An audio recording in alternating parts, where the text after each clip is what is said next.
Bonjour mes amis et bienvenue à la bibliothèque de Madame Rizzo. Aujourd'hui, on va lire Citrouille en vadrouille par Kevin Lewis et les illustrations de S.D. Schindler. Sur une colline escarpée où souffle un petit vent glacé,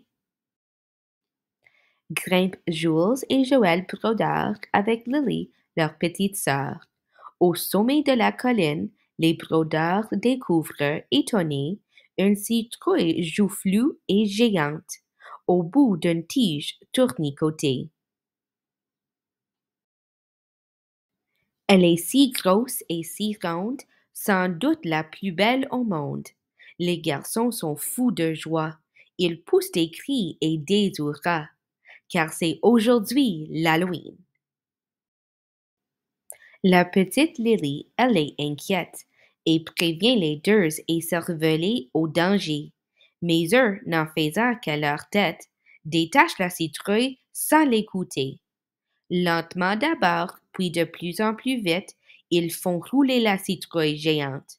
La petite Lily qui regarde en bas imagine les ravages tout au long de la pente.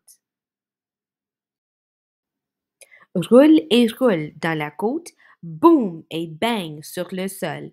Elle descend la bruyante, la bousculante, la trépidante, la géante citrouille en vadrouille. Au milieu de la pente, Maman Brodeur, d'un coin de l'œil, aperçoit la citrouille bondissante et rêve à la tare de Mémé.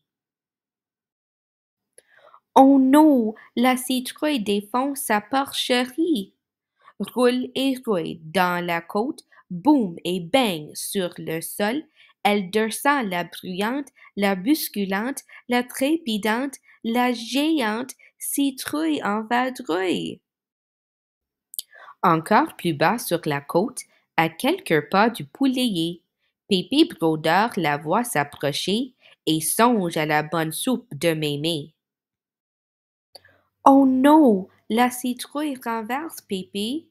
Roule et roule dans la côte, boum et bang sur le sol, elle descend, la bruyante, la bousculante, la trépidante, la géante citrouille en vadrouille. Tout en bas de la colline où la citrouille dégringole, Papa Brodeur sur son tracteur songe au pain dont il raffole.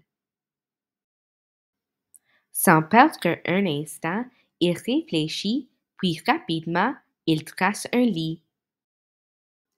Au pied de la colline alors, ayant roulé jusqu'à son nid, la citrouille ronde et grasse s'y pose et ne fait plus aucun bruit.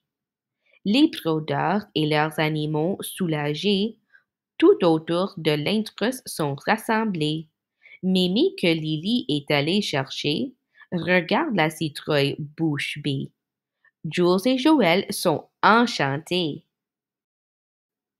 Et peu après, la citrouille, bruyante, bousculante et trépidante, dans la cuisine, fait son entrée. Bientôt, tous sont séduits par l'odeur des bons plats cuisinés par Mémé Brodeur. Mémé fricote, brasse et cuit jusqu'à la tombée de la nuit. Enfin, les brodeurs, grands et petits, vont pouvoir calmer leur appétit. Au milieu de la table bien garnie, où tous les brodeurs sont réunis, une citrouille à la mine réjouie lance des regards éblouis. La fin. Merci d'avoir écouté. Joyeux Halloween!